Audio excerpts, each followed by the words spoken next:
Welcome to the Reel Riders podcast. My name's Simon Josie, and if this is your first time here, welcome and thanks for listening. Today's episode is a little bit different. Perhaps we could call it a summertime bonus episode. I do have new regular episodes lined up, and they're not too far away, but this episode is actually based on the audio of Season 6, Episode 18 of the Trail and Adventure Motorbike podcast, which was released on the 5th of August. Now, as you'll hear shortly, I was invited to join hosts Clive Barber and Noel Thom, plus Marc Deri of the Lightweight Adventurers podcast. One thing I feel I should mention, through no particular design, the Reel Riders podcast has so far been pretty family-friendly. Now, in this episode, you'll actually find there's a bit of colourful language, so if you do have young ears nearby, you might want to consider listening to this one later by yourself. As always, if you have the time and inclination, please consider rating or liking the Reel Riders podcast in your favourite podcast app or on YouTube. This will help other listeners find the podcast. The podcast has accounts on multiple social media channels. Please feel free to repost, reskeet, and retweet to help get the word out there about the podcast. A list of the Reel Riders socials can be found in the episode notes. Righto, let's get to the audio of the Trail and Adventure Motorbike podcast episode.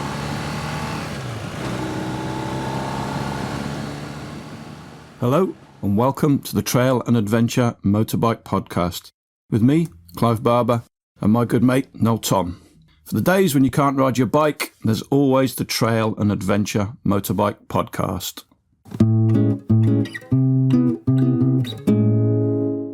So this session is just a session that we didn't record at the Lightweight Adventurers Festival because we kind of ran out of time. So it's the TAMPodcast versus Reel Riders with REEL Riders and the Lightweight Adventurers podcast. I got a bunch of listeners to send in questions for all of us, or for one of us, or for two of us. Sadly, Jamie can't make it because he goes to bed at 5 o'clock in the evening for some reason in whatever secret place he's living now. I thought it'd be good because we prepared for this session. Let's turn it into a podcast rather than miss out completely. So I'm very happy to welcome Marc Deri from the Lightweight Adventurers Festival. Hello, I'm here. Good man. Simon Josie from the Reel Riders podcast, our new best podcasting friend. But before we jump into it, Wow. Second best, third best. He's in the top 3, Mark. That was brutal, wasn't it?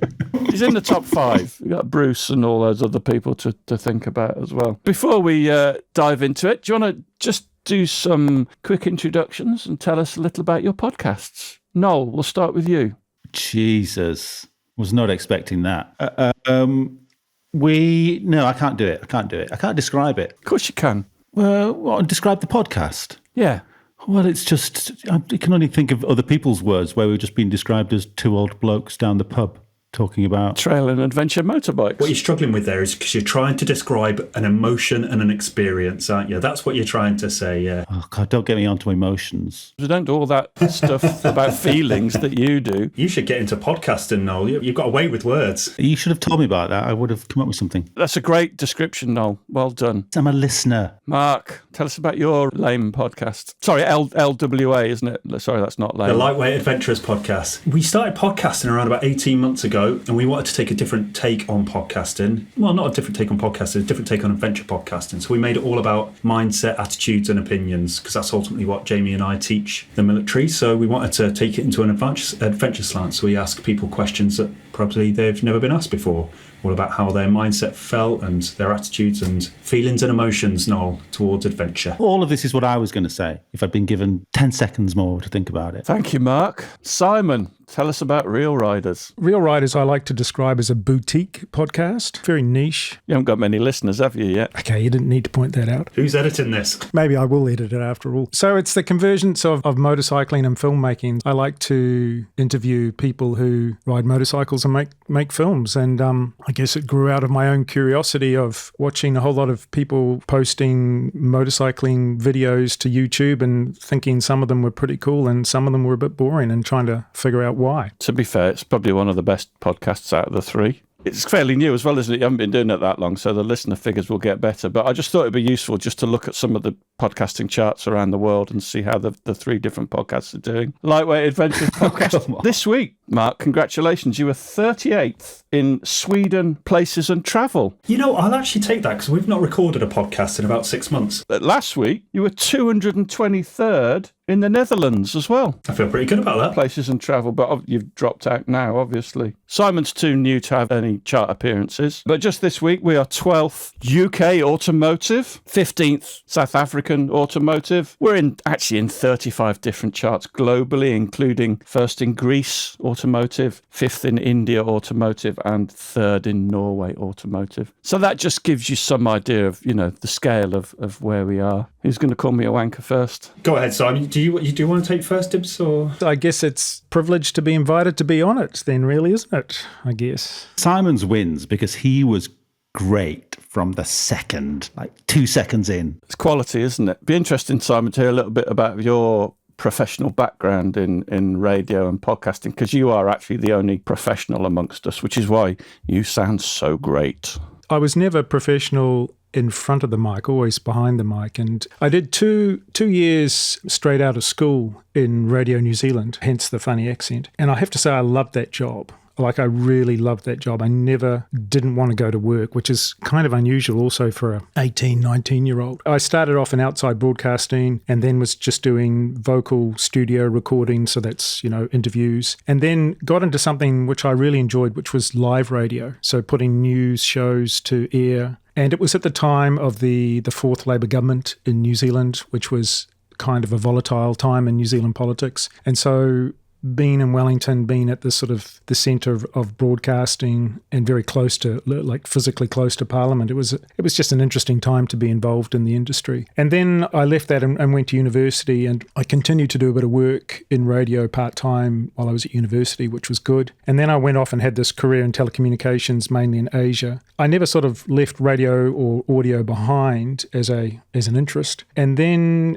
with time on my hands here in Germany, I started doing some volunteer work or at least one podcast, picked up a little bit of paid work for a New Zealand-based podcast, and then really wanted to create something end-to-end myself. That was really my motivation, I guess. And I saw this niche, which was the filmmaking motorcyclist, and I sort of went for it, thinking no one else was occupying the space. Having said that, I then started to listen to you guys, because I wasn't actually aware of you, TAMPod, before I started Reel Riders. And when I started to listen to some of the later episodes, I thought, if I'd heard you guys beforehand, I probably would not have started Reel Riders, because...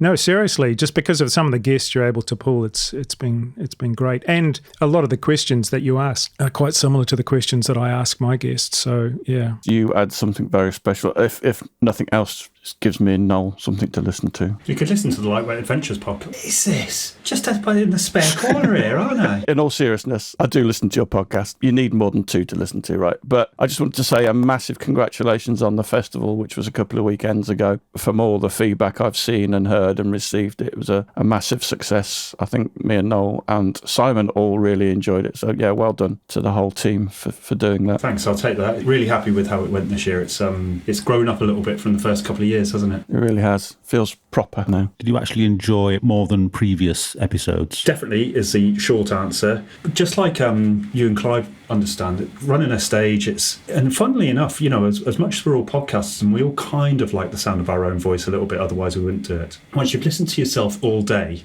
wow, you do get bored of it, don't you? All of us were speaking from 10 o'clock up until on the Adventure Spec stage, close to 9, 10 o'clock some nights. And that's a lot of speaking. Well, I tell you what the podcasting has done, and a few people pointed this out, it makes you listen really intently, doesn't it? And then come out with some questions based off the answers. There was a few serials on the stage where I was kind of invited up almost ad hoc to host a panel. And I was like, I've prepared absolutely nothing, zero, zilch. Yeah, I have to listen and then figure out these questions, but you can only do that by listening to people and understanding what they're actually saying rather than just going with the content, which I feel is where some podcasts go nowadays, actually. That's why I don't listen to a whole lot of podcasting, because I find some of them moderately shallow, But we probably had a conversation about this, Simon, about listening being such a massive part of it. that I hadn't really anticipated before I got into it. And it was somebody else I heard who did a podcast who talked at length about it, who did a TED talk on it. But he said the biggest part of it for him and the biggest learning curve that he'd had to take on was just the whole listening, which he'd never anticipated. I find that all the time, that I'm having to listen intently to make it work. Yeah, and the thing that I found also I've only done 13 episodes to date, and I found after the first 5, I thought, I'm just having the same conversation with different people, and it's like, how do I switch that up? And then more recently, when Mark and Jamie came on, we were talking about story and as a critical essence in sort of any creative activity. And I thought, actually, there's a challenge here for me to try and turn the podcast not into a story itself, but to get people to tell stories, even if we're talking about something fairly dry, but to actually convert what they're saying to make them tell a story when they're giving an explanation or whatever. And I think that's what hooks people. Does anyone ever prime guests to sort of have a story with a beginning, a middle and an end, and to be aware of that? No. No, we don't. I think that's what makes a successful podcast. I don't know how you guys have just got away with it. You've flown under the radar for a bit. But that's what makes a successful podcast host, isn't it? Being able to not taking the limelight. If a podcast host is taking the limelight, then I think you're in the wrong game. I'm taking notes now. This is all aimed at you, Clive. But if you're asking the right questions to make the guest look better, then you're doing it right, aren't you? Otherwise, yeah, just tuning into the Marc radio or the Clive and Noel radio, it's not that. That's why we all got bored of Chris Moores on Radio 1, because we just heard his voice all the while.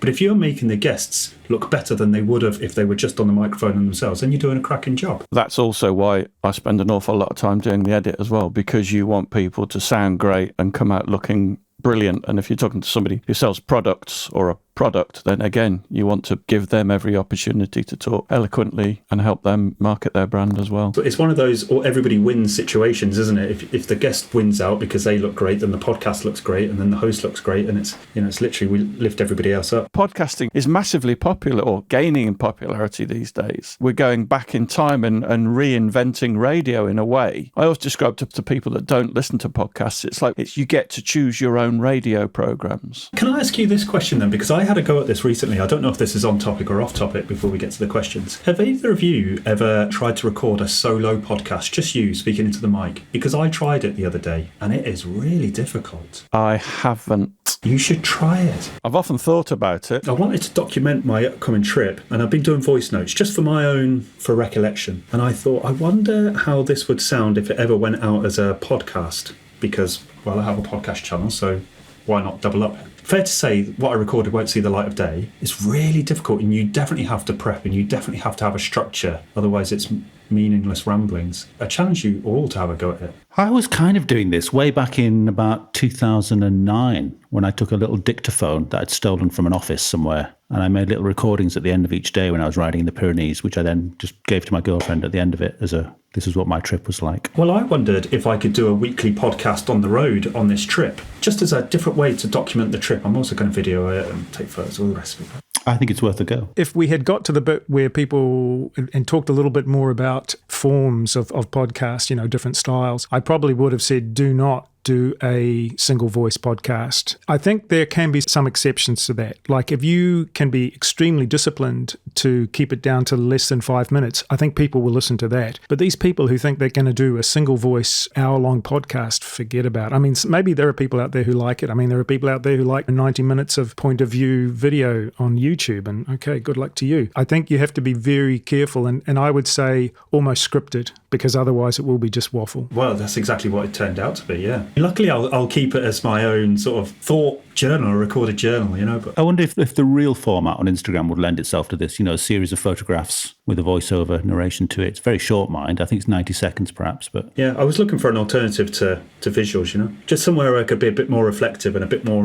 But another thing that I love about podcasting, and this is why we took it down the mindset and attitudes sort of venture, is because it gives a safety blanket to some people. They're coming on the podcast, like when we spoke with Bruce Smart on the lightweights, and we were asking him relatively deep questions about some relatively deep feelings and emotions, and he's a middle-aged guy, typically of a policing background, typically doesn't talk about this. It's a faceless podcast, obviously, so it gives them a bit of a safety blanket. And when we came off the podcast, he went, I've never been asked those questions and I've never felt comfortable to answer them, because probably because he's always got a camera in his face. That's what I love about podcasts, and it gives that deep, reflective, you can be a little bit more vulnerable with it. That's why I'm never coming on your podcast. Not that you've invited me, obviously. We need to record a podcast. We do. It'd be fun. But Simon, just going back to what you said about not wanting to sort of have the same repertoire of questions, you didn't quite get to how you would sort of stepped away from that. Was it just listening more and reacting more spontaneously? It's something that I'm constantly working on. I create a script for every time I record. That's sort of a practical way to try and avoid having the same questions. But I'm really interested in exploring this idea of creating questions which force people to tell stories. And once I've done that, I think, bingo, it almost doesn't matter what I'm asking if I'm getting people to tell stories around the topic. I think that's kind of the nirvana I'm looking for at the moment. There's nothing stopping you from branching out into different elements of filmmaking. So you could do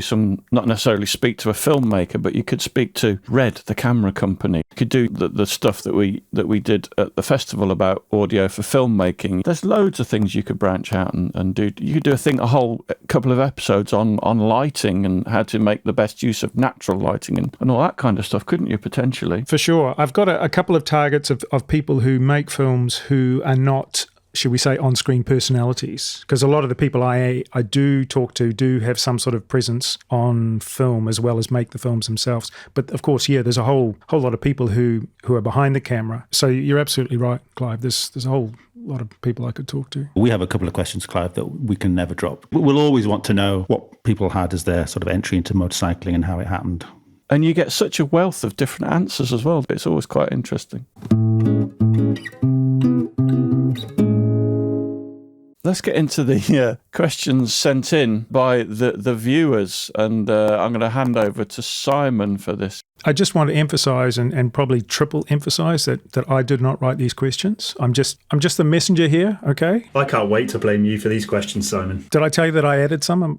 Okay, yeah. This is a question for everyone, so you can all take a turn at answering it. A divine power can gift you a skill without having to learn it. You would immediately be a master of that skill. What would you like to have? But bear in mind, to get it, you would have to give up something you do now. And what would that be? What would be the thing that you're going to give up? Quite late into my 20s, I used to have dreams about being a motocross rider. And I remember being able to jump as a kid and pull wheelies and do skids. And I always dreamt of literal dreams, not just hopes and wishes. These are actual dreams where I was just an awesome rider. So I think I still want to do that. I'm too old now, but I'd still like to be that guy. What would I give up? Probably empathy, because fuck you. You're barely giving anything up there, aren't you? It was a skill that you can do at the minute, it said. Parenting, I could give up parenting quite easily. This is a very difficult one. I mean, I immediately think of music for some reason. I'm very envious of people that can play piano, and it would be very easy for me to give up my 3 chords on the guitar in exchange for my piano playing career. Don't know why piano, I just really fancy it. I was going to say musical instrument. I'd love to play a music instrument. I guess it's left for the actual musical instrument because I used to do open mics on guitars and such. It's more because I think it would be lovely to entertain a crowd. So actually, I don't really mind if it was playing a musical instrument or if it was music or even doing stand-up or, just entertaining a crowd. That's what I'd love to be able to do in whichever guise that came. By the way, when I said piano, what I actually meant was drums. What about you, Simon? Have you thought about this? Well, I hadn't, but funny you should say that. I think it would be awesome to be like a world-beating comedian, just to have that skill a little bit. Like what Mark was saying, just to be able to entertain people and not to be nervous about it, but just to really have a crowd in the palm of your hand. I think that would be extremely fulfilling. Who's the world-beating comedian you'd like to be? Even though Mark Maron's famous for his podcast, I quite like his humour. I really have gone right off Conan O'Brien's podcast because I don't think he knows how to interview people, but I really like his self-deprecating humour. I really like that. Mark Maron's podcast, What the Fuck, Motherfuckers, What the Fuck Buddies, is absolutely brilliant. You can fast forward usually about 20 minutes and actually get into the podcast, get past all the adverts, but very good podcast too. You know what I was about to say? It's just about you talking, Simon, about being a comedian. It's less about telling jokes, I think, but I'm always very envious of those guys that just turn up and make everybody laugh because of who they are. And we've all got that friend, haven't we? They're less of a Peter Kay or a stand-up, but that guy that walks in, tells us, or girl obviously, but that person that walks in and just tells that story and everybody just like, aren't they brilliantly funny? You guys have all got that friend. Do we? Go on, next question. Quick round, this one. Dream journey, destination, and for how long? Do you know what? I thought about this, and I'm not sure I've got a dream destination. There's no one particular place that I think I'd love to go there. I always wanted to go to Iceland. I've been to Iceland. I love going to America, but I've been to America many, many times. I've been to New Zealand. I've been to Australia. I suppose I need to spend more time in Asia and India. I'm determined to do the fjords in Norway as well. But not for that long. I don't want to go away from home for too long. 3 weeks, tops. That'd do me. Shot me in the fox, innit? Going away for 4 months. You'll be back within a couple of weeks, I reckon. I'd like to go and see Mount Everest. That'd be my destination. I'd love to go to see the Himalayas, but particularly the Himalayas. But in particular, I'd like to see Everest. Don't know why, it's got a real draw. I think I'd enjoy the journey there more than the actual destination, perhaps. But if I had to just fly to somewhere or teleport to somewhere, I'd go there. I'd love to go to Nepal, but I have a feeling it's never going to happen. So my more realistic dream is always just my next plan, and my next plan is probably to go to Sweden and Norway again, I think. Yeah, I just think about the next trip, and the next trip is hopefully something attainable and on my doorstep in Europe. Do you guys never look at the world map and just think, it's out there and I should see it all? No. You can't see it all. Yeah. It's impossible. Even if you travel the way Kinga does on her bike, she's spent 4 or 5 years and she only still sees a fraction of the world. So it's impossible. Yeah, but it's something to aspire to, isn't it? That's how I feel about it. I feel like I want to see every single corner of the earth. And, I've travelled a lot, but I still feel like I've seen a fraction. Well, I have only seen a fraction, but I'm still desperate to see more. No, I don't have that hunger. No, I don't have that hunger particularly. But I've been to lots of corners of the globe, and I wish I had done it on a motorcycle because I didn't. But I'm not desperate to go return to America, I don't think, for a start. For what it's worth, if I was given the opportunity, I would like to go back to Palau. I've been there once, but I would like to do a liveaboard dive trip there for maybe 10 days, 2 weeks, and particularly the south where a lot of the famous fighting was. Those of us like Noel without the excellent geographical knowledge that you and I have, where's Palau? It's to the slight southeast of the Philippines. Philippines, I was going to say Philippines, yeah. Yeah, it's a gorgeous part of the world. Love it there. The food. Oh, don't get me started on the food. Pilau rice, love it. Moving right along, thanks. If you did a trip together, and I don't know if this is going to be a threesome, but if you did a trip together but had to go on one bike, what would that bike be and who would ride? And I assume that means who's driving. Easy answer for me. I'd let Noel drive. I'd go on the back. He could drop me off at the nearest fucking airport and I'd fly home. Not a chance in hell. This is weird. We're all travelling on the same bike. Can it be a sidecar? Would have to be a sidecar. Oh, I don't know. It'd have just something comfortable, wouldn't it? It'd have to be a big Goldwing or something. Well, let's rephrase the question then. Would any of you consider doing a massive road trip in like a converted bus, like a lot of the Americans do? I'm currently watching on Instagram these 5 friends, presumed just friends, converting an old school bus to do Transamerica. You've just watched a Cliff Richard film. Yeah, that's it. Something about a summer holiday. I don't know what they're up to. But have you ever fancied doing something like that? I have fancied doing something like that. I followed the guy on the internet, the Rust to Rome. It's a Scottish guy, yeah. I've always kind of it's a bit very geeky. It's a very geeky thing to do, but I do quite fancy that. I quite like the idea of the stickered up car going across Europe. Again, the practical side, those big buses on those tiny European roads, that would just freak me out. I'd love the challenge. Not going on a bus. Yeah, we're not going in a bus. Where's your adventurous side, lads? I think that would just be a lot of fun, wouldn't it? For me, every day on the bus, I'd just be looking out the window thinking how much better this would be if I was on my motorcycle. Can only take one vehicle. I've already been dropped off at the airport.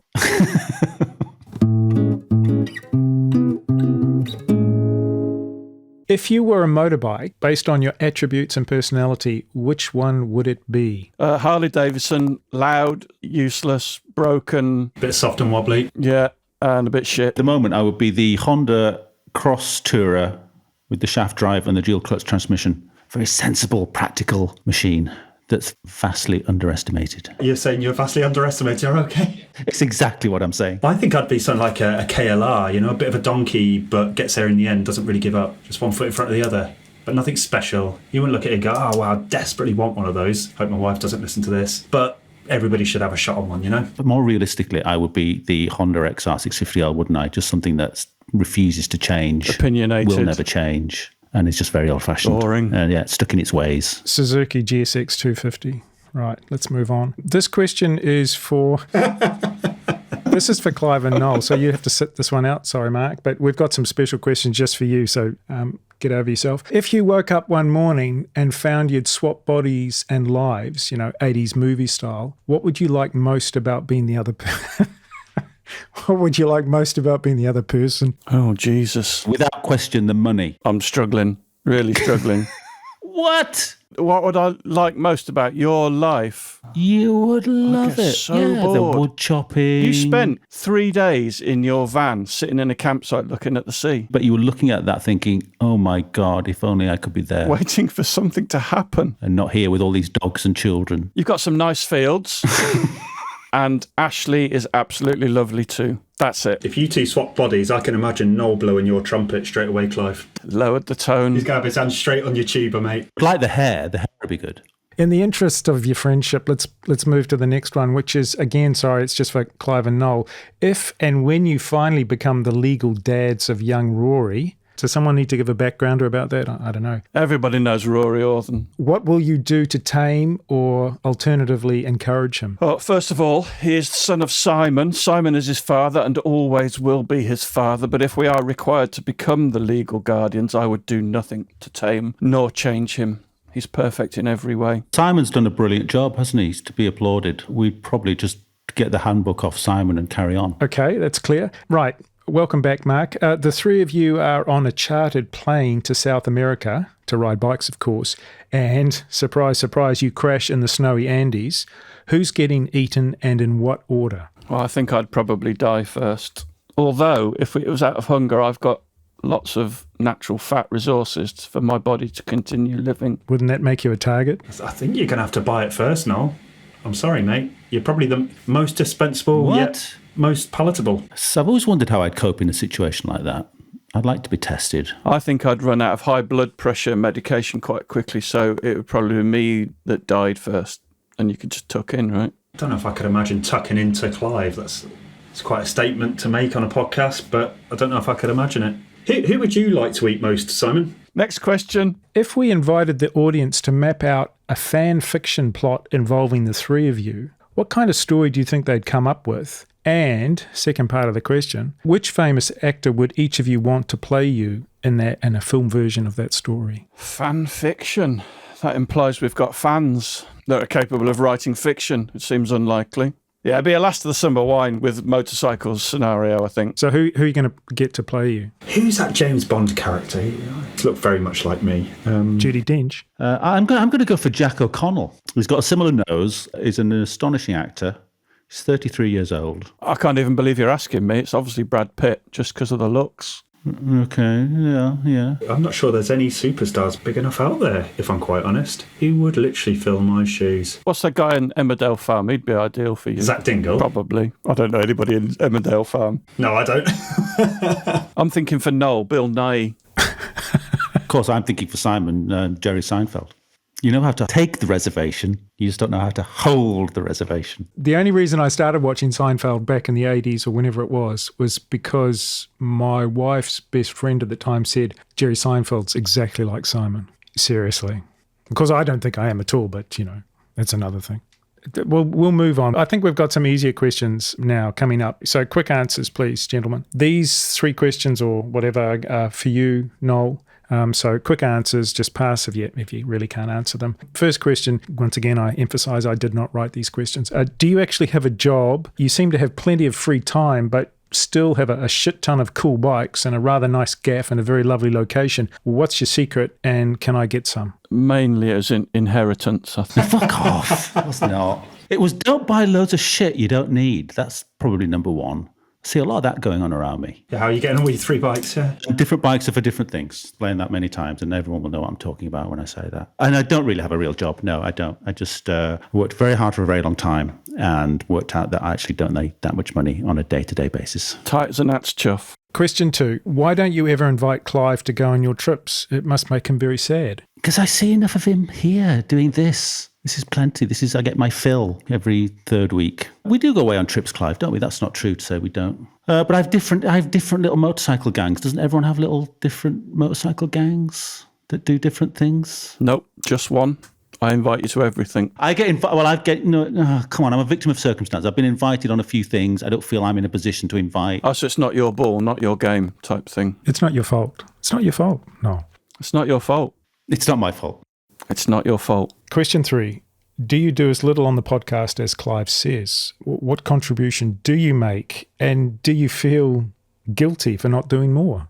These questions are incredible. I could have written these myself. I do probably less than Clive hints at me doing. I really do. As you've described it, Simon, it's my secret sauce. It's turning up, not knowing who's coming on. It's worked very well. It's been much harder when I have done a little bit of research, as I did with Adam Riemann. I found that very difficult because I already kind of knew the answers to the questions. I didn't enjoy it as much personally. Yeah, I do very little.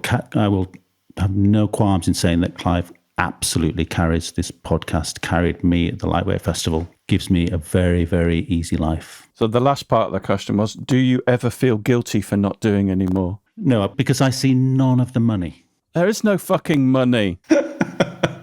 I'm thousands of pounds in debt to this fucking podcast. Fucking stickers, microphones. And I see none of it. I see none of the debt. You are very good, though. Thank you. You're welcome. You get to keep only one bike from your current collection and never buy any more. So no new bikes. You just get to keep one. Which one would it be? It's probably the one I bang on about all the time, which is the red XR 650L. I'll probably keep that. It's the one I've had the longest, probably the one I'm most attached to. It's the one I feel that I identify with the most, as previously stated. Yeah, so probably that one. I'd hate to see a couple of the others go, but that's the one that's me, I suppose. So you've got a red one and I can see a blue one behind you. So you've got two, but you said different bikes, different jobs. What do they do differently? They're for different paces, different things. They each come with a different amount of risk involved in whether you'll get home on them or not, and whether they'll be trouble-free for the duration. They're all slightly different, aren't they? It's very different going on away on a 1987 bike than it is going away on a new bike. Final question for you, Noel. Are you Team Marc or Team Jamie? Well, it's difficult now because I've never talked about this before, but I'm probably related to Jamie. We have the same very rare surname. We look a little bit the same. My father was from his part of the world. We need to do some ancestry.co.uk on it, but yeah. Can you just answer the question? Well, I want to say Marc, but I'm related to Jamie. I feel bonded to them both in different ways. They're like bikes. They're for different lightweight adventures for different things. Cold as ice. I'm literally right here.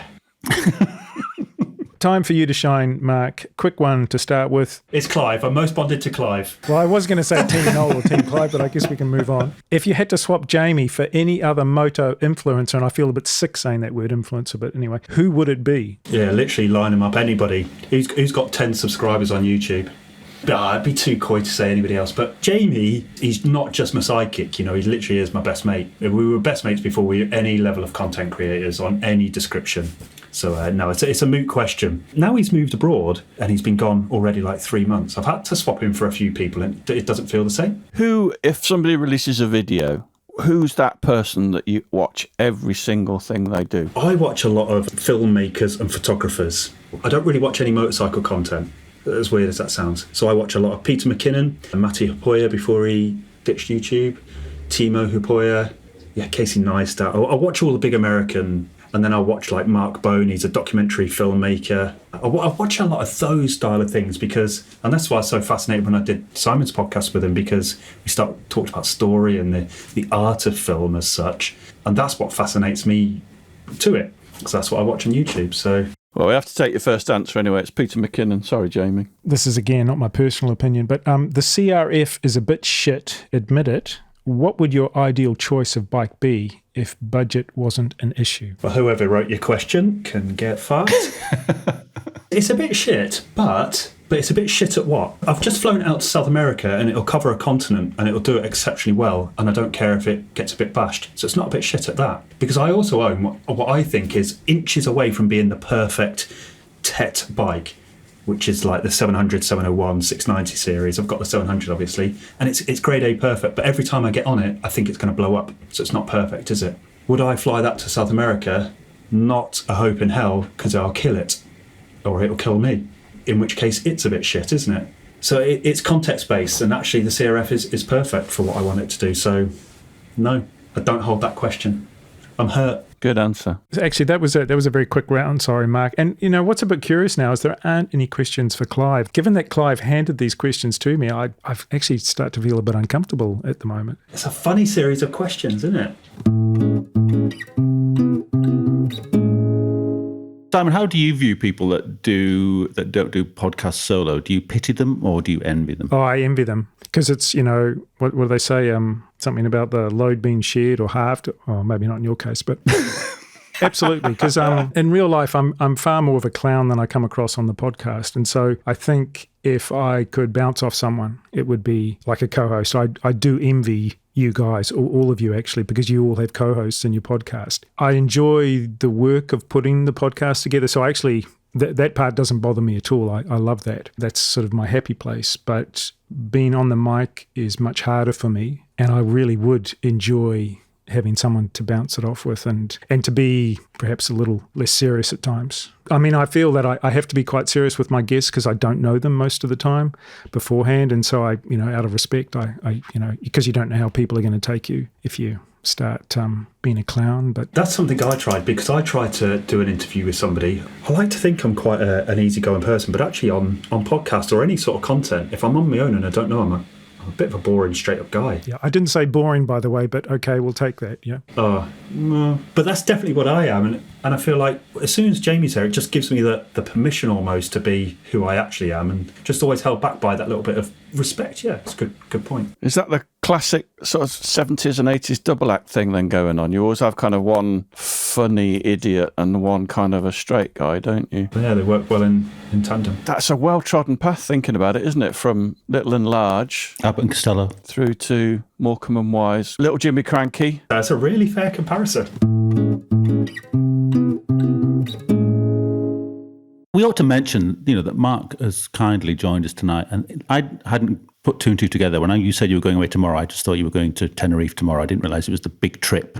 Big trip starts tomorrow, yeah. Yeah, I literally fly out to Colombia tomorrow. Blimey. Luckily, my wife's out at the minute. She's out getting her hair done. She'll be back in, I think, about 5 minutes. So why is she getting her hair done if you're going away? Why was the locksmith around? I just don't understand it. Is everything ticked and crossed and you're all ready to go? There's no last minute panicking about anything? No last minute bit. Well, yeah, there kind of is. There's always a few last minute bits. Like the check-in didn't go as smoothly as I wanted to. For some reason, I couldn't pay for... I wanted a window seat rather than an aisle seat. It was £20 upgrade. I couldn't pay for that. So that's an annoyance tomorrow. So come on, you're not doing too badly if that's on the list. And my bike might get released from customs on Friday, but it might also be Monday, and I don't know.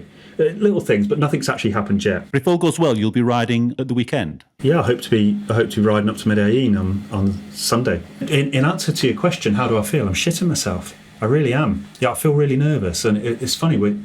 I've travelled all around the world. I've been to some really spicy places in the world as well, and I've landed with holes in the aircraft before, and yet I feel the most nervous about travel than I ever have done. You must fully accept that a week in, once you've sort of got into your stride, it's going to feel like second nature, isn't it? I really hope so, yeah. I don't even think it'll take that long. Half an hour on the road and you'll be relaxed again. I always feel a little bit nervous whenever I go out on my bike. But as soon as the wheels start rolling, it all goes. Even when I used to race, I used to get so nervous. But as soon as you start, you're good. Have you been through and this hits me a lot now when I'm going away, through the stage of, what the hell am I doing? Why am I bothering to do this? I said that to my wife about 3 days ago. She goes, how are you feeling? And I said, well, I'm looking at everything going, why am I doing it?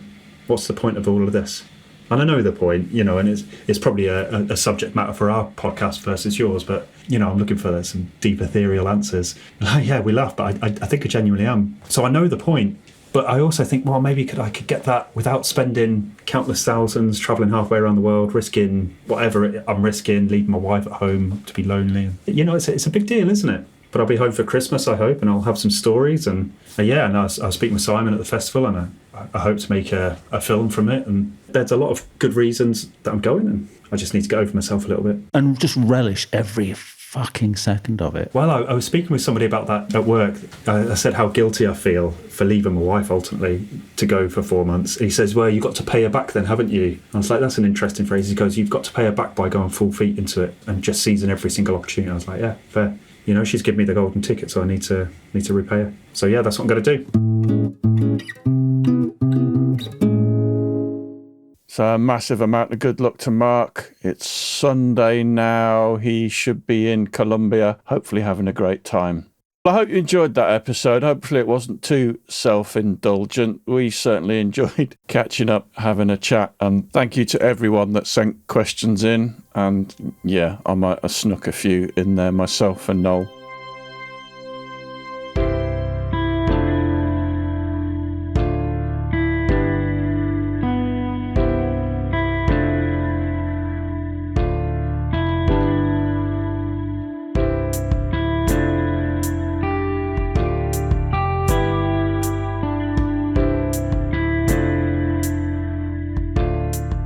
Thanks to Clive and Noel for inviting me to be part of their episode along with Marc. As you can probably tell, it was a lot of fun to record with them. Okay then, until next episode, take care and ride safe.